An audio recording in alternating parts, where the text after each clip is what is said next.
Thank you. And again, we want to welcome you to our session and thank you for attending.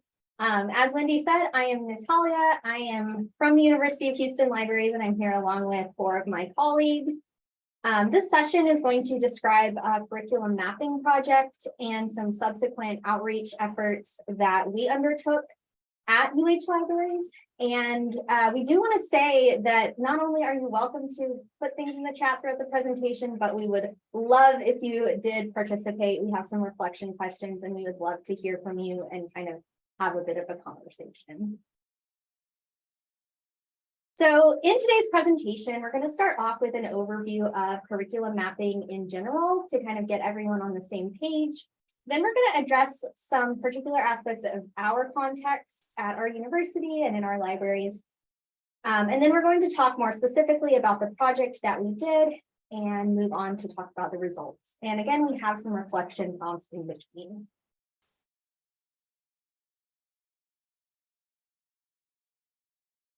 Thanks for getting us started, Natalia. As Wendy mentioned, I'm Veronica Arellano Douglas.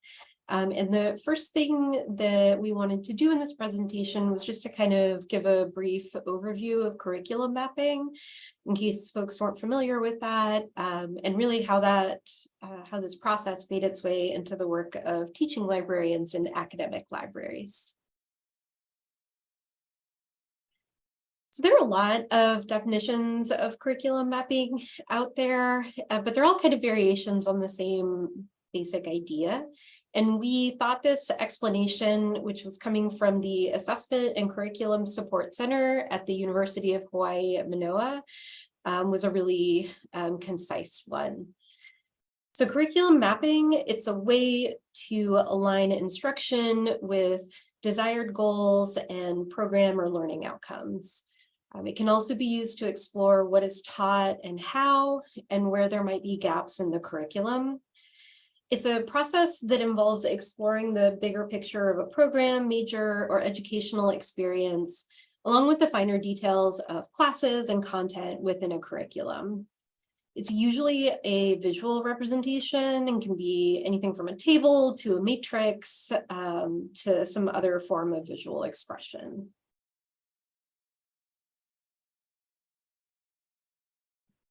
So just to talk a little bit about curriculum mapping's kind of pathway into academic libraries, it originated as a practice in K-12 education to determine what was taught to students in each grade level, how content was taught, and what measures would be used to determine if learning outcomes were being met.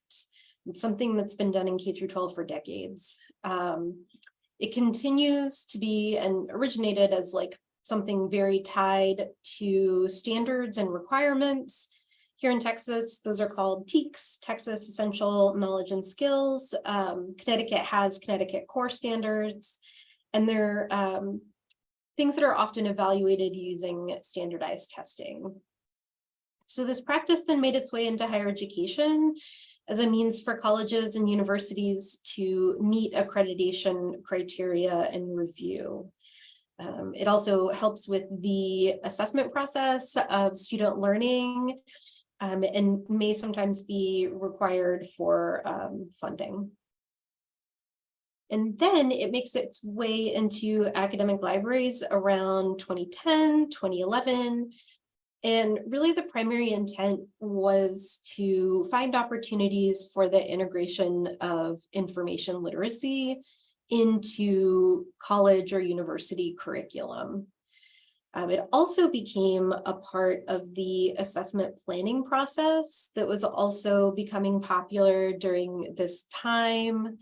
And a really good article to read to get kind of an overview or foundation of what curriculum mapping can look like in different universities and colleges is appropriately named Curriculum Mapping in Academic Libraries.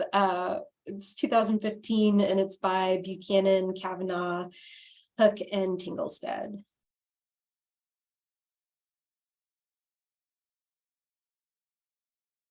So we as a group think curriculum mapping is important, and it's especially important in libraries, just because of the evolving nature of higher education, changes in curriculum happen every year. Every college or university has some version of a curriculum review committee. And this makes curriculum mapping a constant iterative practice that requires adaptability and flexibility to respond to the university environment.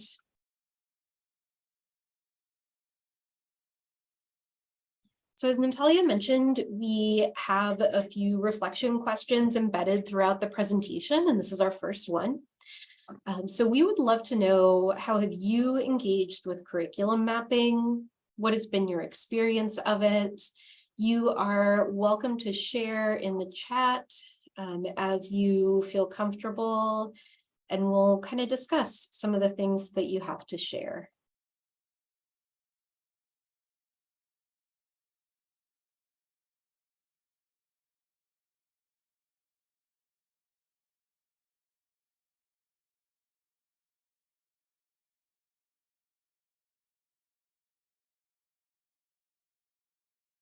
Thanks, Wendy. Yeah, Wendy wrote in the chat that they've done some piloting, but need to get into a sort of comprehensive review.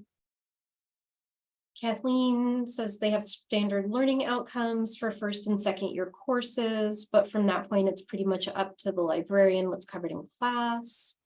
Anaya is starting a project. Congrats, and excited to learn what other folks are doing. That's awesome. Yeah, there's a lot of different ways that you can take this. Right, Janelle, you're coming in with that K through 12 experience, which is where a lot of practices that we now do actually come from. It's all coming from K through 12. And then Chelsea's mapped composition learning outcomes to the library's workshops learning outcomes. Yeah, absolutely. That helps create a better partnership with that area.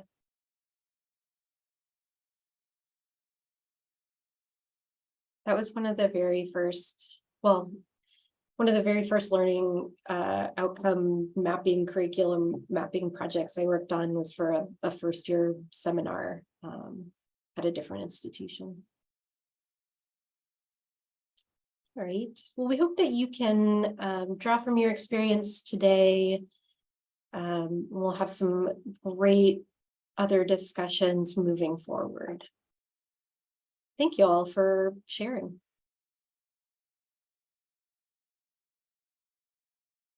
So before we move on and describe more about our particular project, we thought it was important to briefly address some context of our university and the structure of our university libraries, because they made a big impact on the choices that we made and the way that this project ended up progressing. So the University of Houston is a large university with over 46,000 students. And as someone who went to a really small institution for my undergrad, this seemed really intimidating and scary, but it ended up being an unexpected benefit to our project. And we think that the reason why is, rather than feeling so overwhelmed by attempting to reach every class, it was immediately obvious that we were going to need to be strategic, since there was no way our department could handle the teaching load if we tried to work with every class, much less every section of every class. So as some of you at smaller institutions might attest, it could actually be more tempting, we think, somewhere smaller to try to take on too much, because there actually isn't as much overall, but it could still be too high of a load. Another thing that we think is important to mention is that our university is relatively new to the R1 designation. So we were designated Tier 1 in 2011.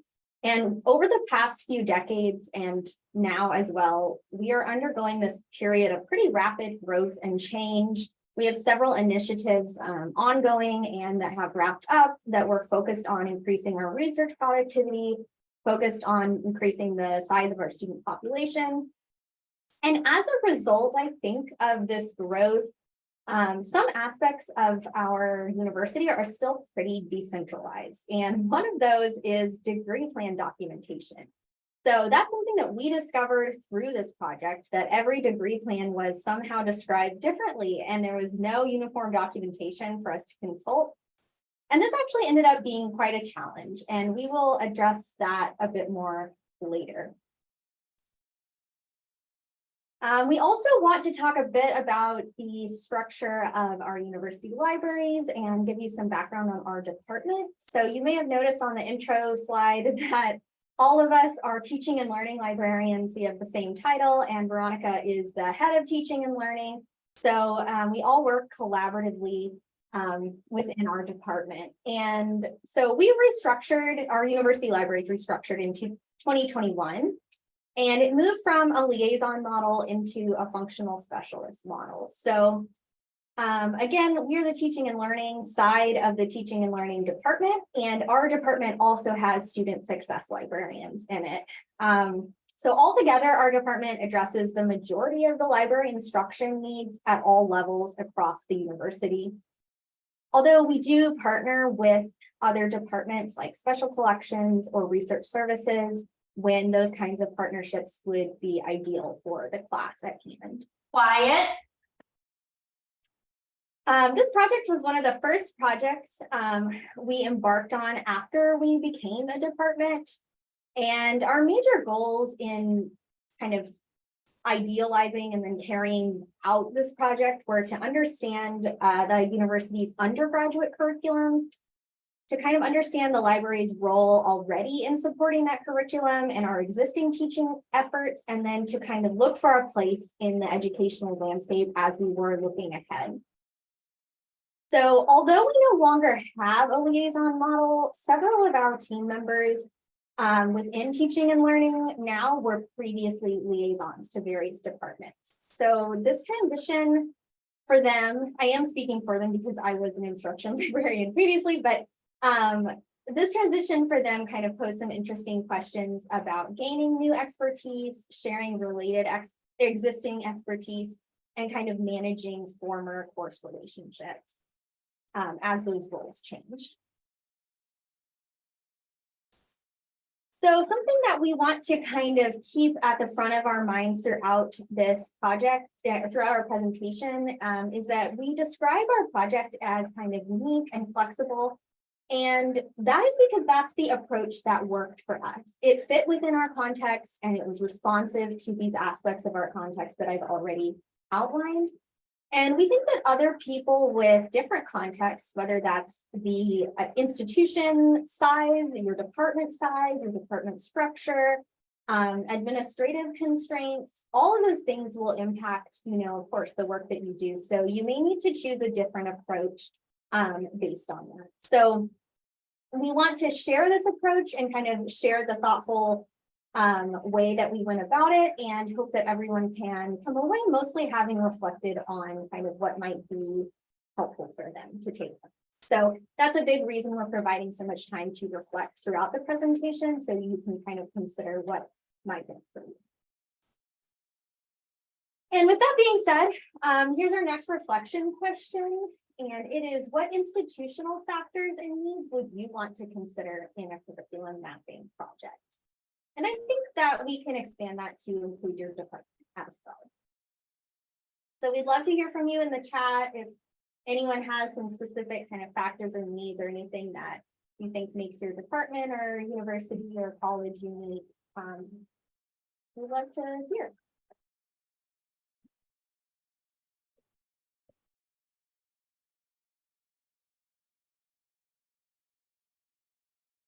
Yeah, absolutely, Kathleen. I think everyone has or seems to have pretty similar information literacy outcomes in that we all want to address the framework, but they're all different and we have different student populations, and that impacts your student learning outcomes altogether. So I'm glad you brought that up.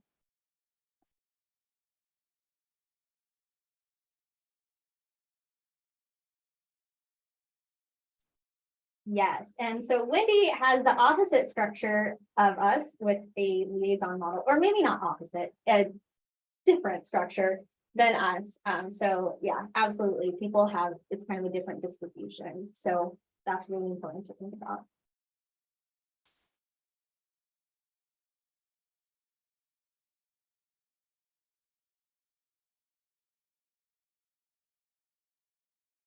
All right, well, thank you for kind of reflecting with us. We hope that you'll be able to take any factors that you might have into the next sections of our presentation. And with that, I'm going to pass it on. Great, thank you. So my name is Edward Gloor, and I'm going to be talking to you a little bit about our process. So we've established some context for both curriculum mapping as a whole and our project, and we wanted to discuss sort of, what we did to get started and then what we are continuing to do.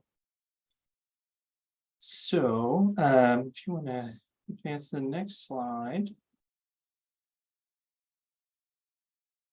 Thank you. So critical pedagogy was a really big focus for our department, but for this project as well. So it was really important for us to have a flexible approach rather than one that was exhaustive. And this really allowed us to be considerate of and accommodate for the needs of ourselves, but also the needs of the students that we were either teaching or creating content for.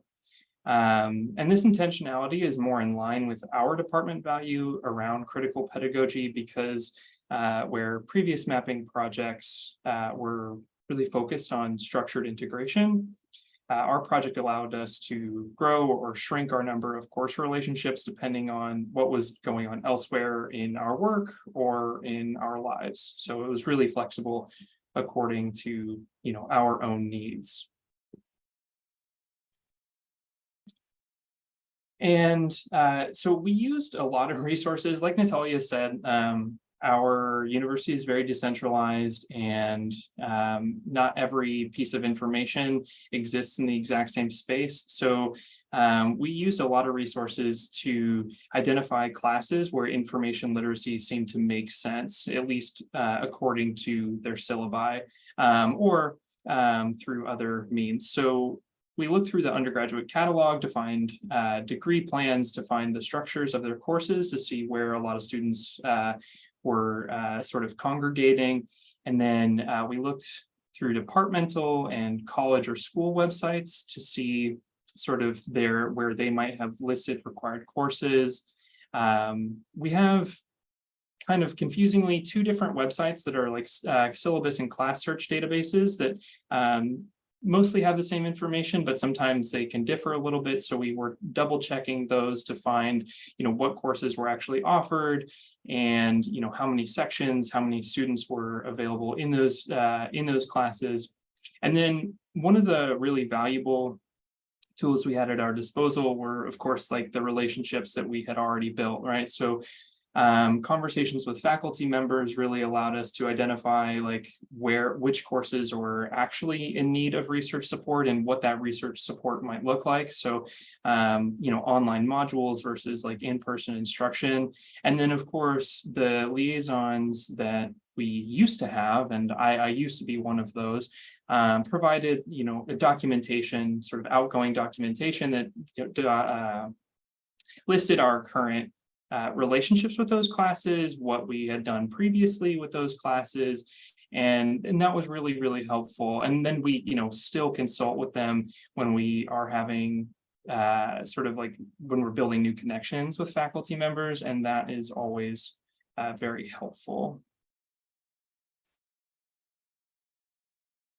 So to start our work, we divided all the colleges amongst ourselves so that we could start identifying which classes we wanted to reach out to. And our initial focus was on the required courses that we had. And those consisted of our core courses, so ones that all students had to take, and then courses required by school or college. And then when we dug a little deeper, the courses that were required by major, within those colleges. And I guess that was our first round of mapping, and not unfortunately, but what we kind of came to realize what we changed in our second round of mapping is that like certain majors don't have many required courses, right? So instead of offering like a very structured list, like something like business, some of the courses had a very flexible degree plan and had a long list of electives. So in our second round of mapping, we expanded our scope. So we were looking at courses that fell under the like select one of these courses from a list or select two from this list. And then we also wanted to select or to look at electives that appeared in multiple majors. And all of this was really to make sure that we were reaching as many students as possible. That was sort of, reaching as many students as possible in an efficient way, I should say. And that was really sort of why we chose the core courses, and then we wanted to expand to these electives and sort of selected courses. So we're going to have a little bit more time to reflect now, and we'd love to hear from you about sort of your instructional values and priorities, and also how you see those impacting your curriculum mapping as a whole. Pull up the chat. Also, I had no idea you could react to messages in Zoom. I saw them pop up and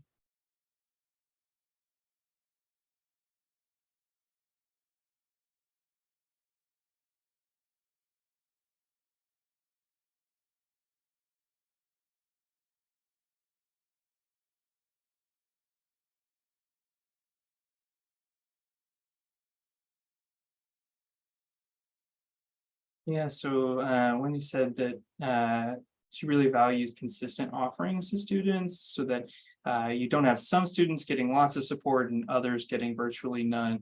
Yeah, because like, composition classes often are targets of instructional programs, and that's really great for those students, but that can also leave a lot of students out, even if your comp programs are for every freshman student. Transfer students might miss out on a lot of that stuff, and so yeah, that's a good point.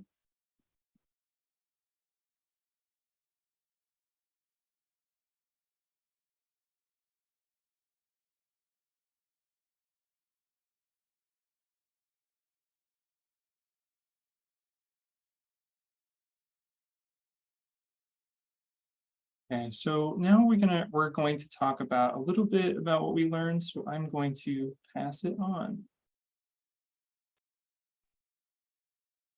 Thanks, Edward. Hi, everyone. My name's Jennifer Holland, and I'm going to talk to you a little bit about what we learned as we embarked on this project.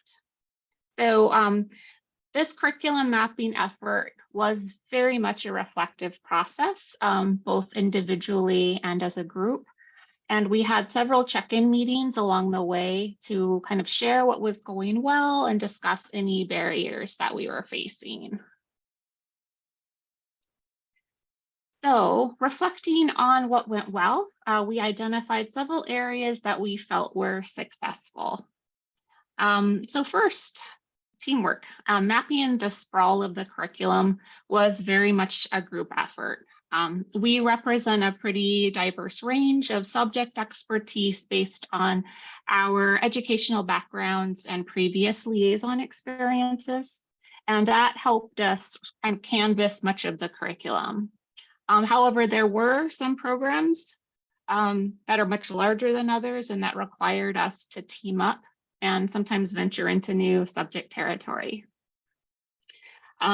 Discoveries. So the mapping project led to many new discoveries and a broader understanding about the curriculum of the undergraduate programs and their structures, or in some cases, lack thereof. This was especially helpful because we were emerging from a liaison model where the range of engagement with different subjects had been quite restricted. So this project really helped broaden our kind of spatial awareness of the undergraduate curriculum and also identify opportunities for outreach and engagement.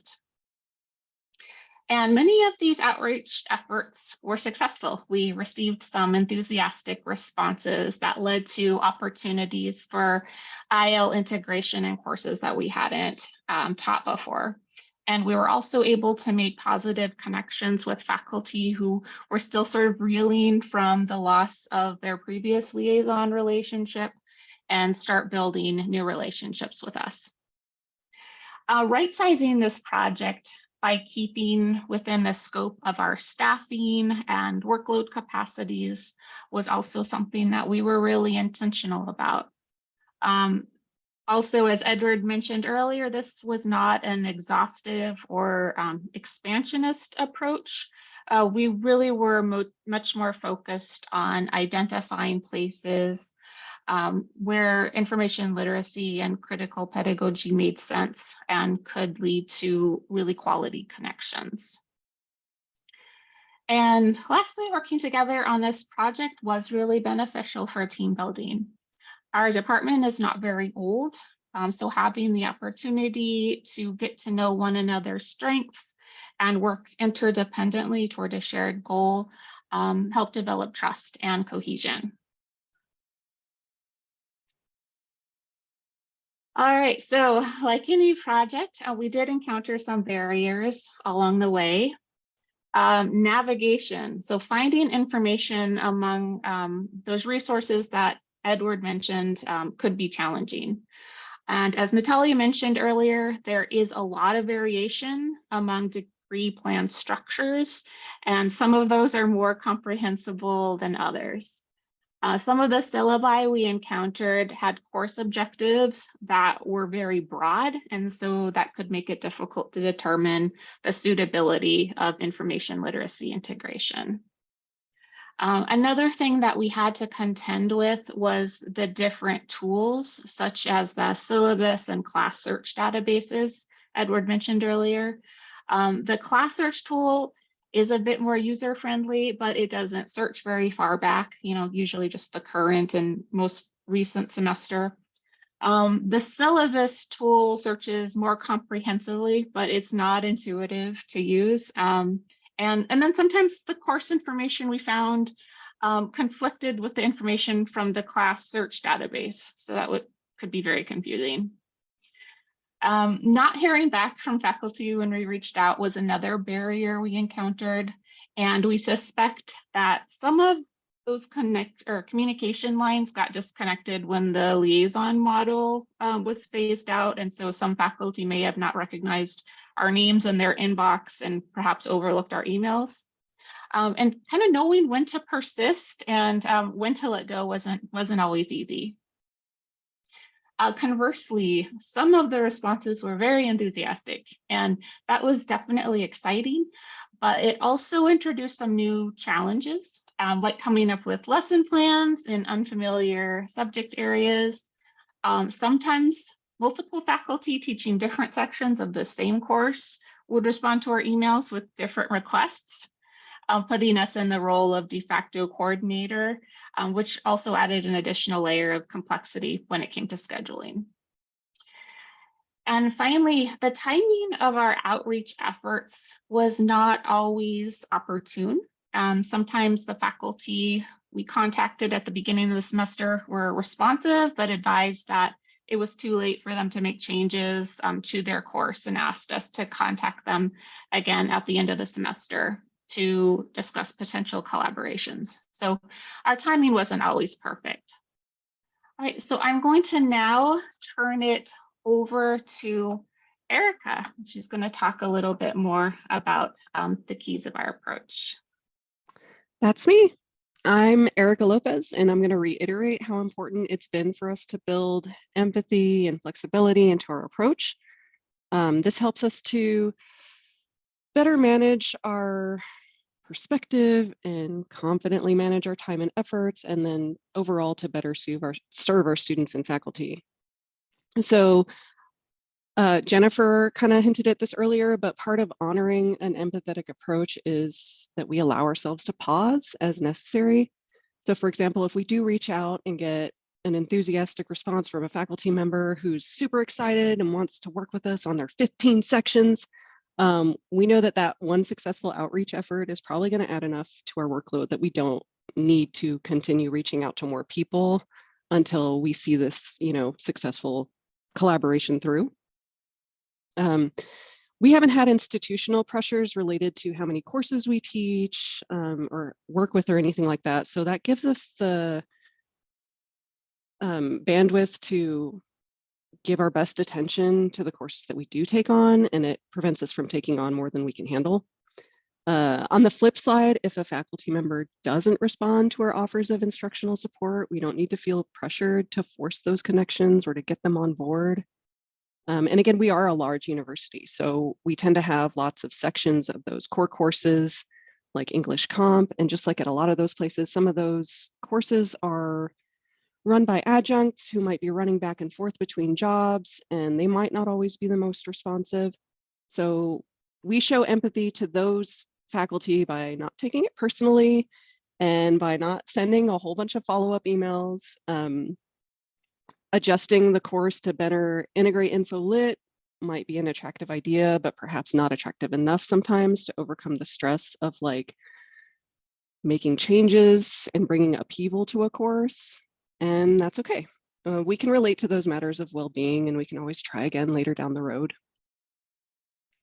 And finally, sometimes a faculty member just might not be interested in working with us. And I know that by this point in the presentation, that's probably really hard to believe, but it's okay. We can let it go. We can move on. I know that if I'm not getting emailed back by someone I was really hoping to work with, it helps me to focus and follow up with faculty that I've already worked with and just kind of like nourish those existing relationships and see how things are going and see if we can update anything or adapt anything. I want to acknowledge that if you are or have been at a place that's really focused on the number of classes you're teaching and the number of times you reach out to faculty, it can be really hard to adjust your approach. When we're in the midst of those busier times in the semester, if I'm not teaching like a billion classes one week, it can sometimes feel like something isn't right, or I've missed something, or I forgot to put something on the calendar. So it can take time to grow accustomed to having enough space to breathe if you've been like Energizer bunnying through the day to day, week after week. But if you can find a way to be more intentional, I found that it's like totally worth it. And then being intentional is another way that we show empathy to our students and faculty. Being more intrinsically motivated and not having those pressures related to working with as many classes as possible kind of allows us to be more selective and intentional with our outreach. And we've talked about this a little bit already, but I know that when we initially reach out to faculty, we've already looked at their syllabi, we've already looked at their course objectives, any assignments that are available. So we already have ideas about what might be useful to the students in those classes. So when we send that initial email to faculty, we've got examples of the types of things we can develop, and we provide those, and we link to existing resources that they could maybe make use of right away. In other words, we don't leave it completely up to the faculty member to decide like what to use. We don't send those like generic lists of like, here's all the stuff we can do, pick one. Because some of those things might not be relevant to those students. What we send them is carefully thought about. We articulate which course objectives and assignments that we think we can support, and we kind of go from there. Another thing we've encountered is sometimes departments have their own assessments of literacy concepts. Our biology department assesses student science literacy skills throughout their undergraduate careers. And some of those literacy outcomes are the same as our library infolit outcomes, but they're maybe articulated with a different language. So we try to take those things into account as we become aware of them and then address them appropriately. And of course, all of this is also beneficial to students. So mapping helps us to understand the path students are taking during their academic careers. And that helps us to ensure that we're not delivering the same content to the same students over and over again. It helps us to ensure that the content is relevant to their coursework and appropriately scaffolded according to where they are in their degree plans. So when we develop materials, we try our best to make sure that students have the context necessary to understand why they're engaging in whatever learning activity and how it's relevant to what they're trying to accomplish in class. With some of our online lessons, we even tie activities and themes to what students are doing in like their labs. And then, of course, an important undercurrent that's helping to drive empathy and intention in our efforts is that flexibility. Being able to let things go is a part of that. Making sure content is relevant is a part of that, because it means that we can't use like a single structured approach for everyone. Sometimes not even for the same courses, especially when different instructors are using different assignments in different sections. And any project can be hard to sustain if you don't have the flexibility to make adjustments as necessary according to whatever personal and departmental capacity is and how that's changing, according to what's going to be the most beneficial for students and faculty, or according to what you need to adjust when an unexpected obstacle comes up, right? And so our approach might not work for everyone, right? If you decide to pursue a mapping project, it's going to be important to work out how to complete it in a manner that honors your values and your goals and what you can reasonably accomplish with the resources that you have. Otherwise, it's going to be hard to maintain motivation and momentum.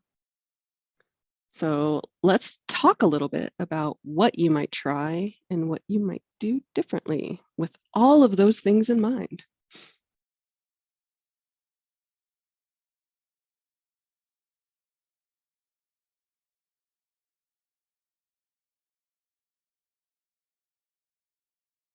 I want to spotlight the question that Joy asked in the chat about if there are any suggestions for gathering information if there is not any kind of like central area you can search for syllabi. I think that's a really good question. You know, I know that it was like a blessing and a curse for us that we have these multiple tools to find all this information about what was being taught. But I think that, you know, we talked about in our responses, that's probably the most effective thing we can think of is to reach out to faculty, because we related with that too. Sometimes, even though the syllabus was available for a class, it was so broad or so general, we couldn't really tell how we might fit in. And a way to kind of figure out who to reach out to could be to start with degree plans, if those are available, and, you know, see who's teaching those classes that look, you know, appealing or research related. I think another option, I think, depending on what you have going on, could also be just to like gather information from within the library and ask about what colleagues may know or have worked with in the past. At a previous institution, we kept pretty detailed consult statistics. So when students walked in needing help, we would log that. And we used that to sort of inform, like, we have this one class that we're seeing 50 students for at the same time every semester. So we kind of use that as like a gauge for who might need better InfoLit integration in their courses. And that, I think, might be an option, like see who's coming in for help and how you might better support that in class rather than deal with a bunch of students coming in for the same thing. And in the spirit of, you know, our reflective practice and our suggestion to be flexible, I think that you would definitely want to include all that extra work to figure these things out as part of your curriculum mapping project. So if the syllabi aren't available, then the time that you spend, you know, looking for them or getting a handle on the degree plan and where the research comes in, that totally is part of it and would be something I think you want to consider.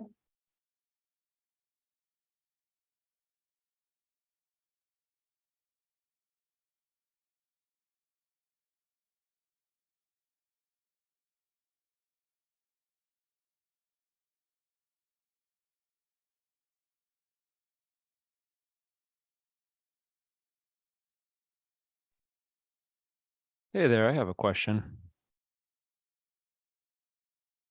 So Erica, you mentioned about you know, ensuring that things are appropriately scaffolded, and you know, that the same students weren't getting the same content, you know, over and over again. And you know, I'm just curious about your mapping process for like upper level courses. How are you able to ensure that, you know, if you're not able to reach, you know, every student all the time, how are you able to ensure that they have those baseline, you know, kind of foundational skills and those foundational conceptual understandings that might be necessary, you know, for upper level students?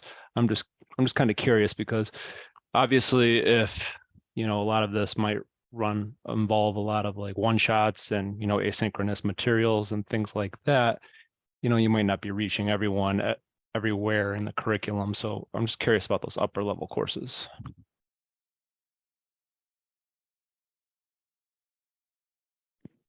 Okay, I'm unmuted, I think now. Yes, yes, you can help Ronnie in a minute. I actually have a biochem course in mind. It's a biochem 4311, and we have an asynchronous online lesson that we use for those students. And I know that a lot of those students maybe tested out of the intro bio courses that they all take, or they took honors bio, which has a completely different course plan than the intro bio that most of the science majors are required to take. And the thing that we did with that online lesson is, you know, towards the beginning, we kind of have a primer that goes over some pretty basically things like what is primary, secondary, tertiary sources, what kinds of sources are those, what are they used for, that the students in those lower level classes still got, but maybe that was the main focus of the lessons that they received.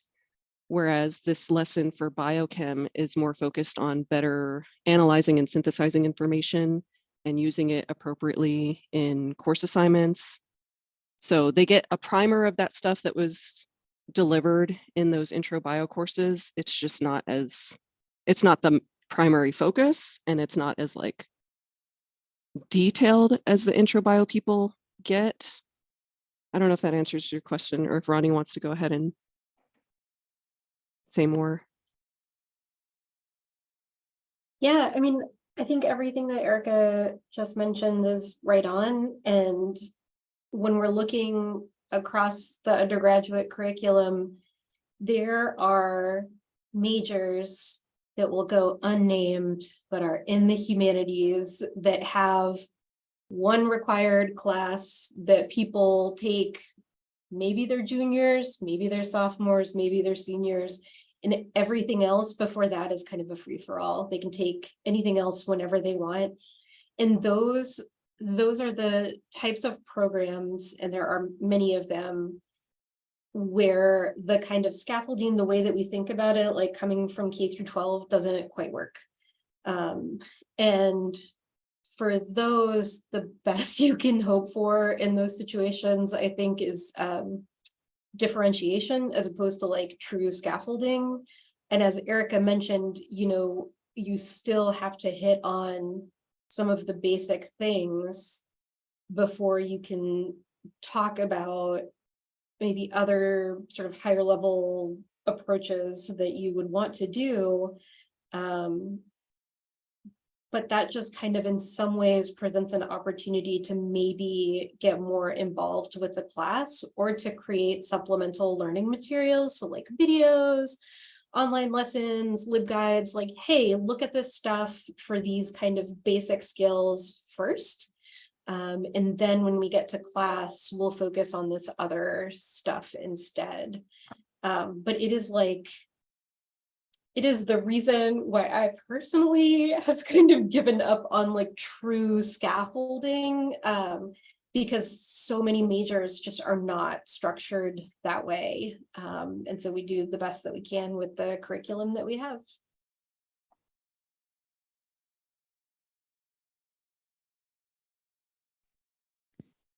Yeah, and the scaffolding stuff is way easier with sciences because every course has a prerequisite course, so you kind of have to do everything in order.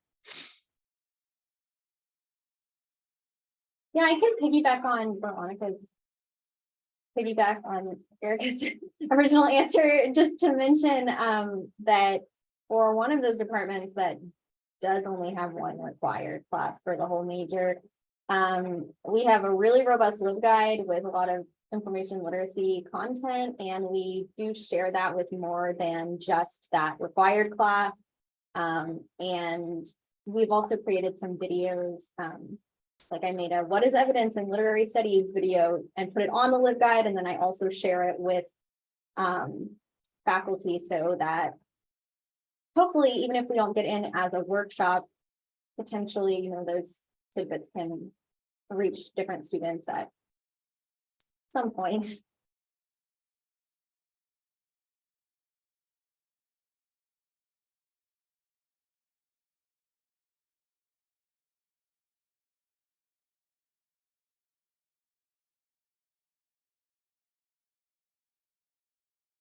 Does have a question from Chelsea in the chat, but I didn't know if we wanted to stick with this reflection or move forward.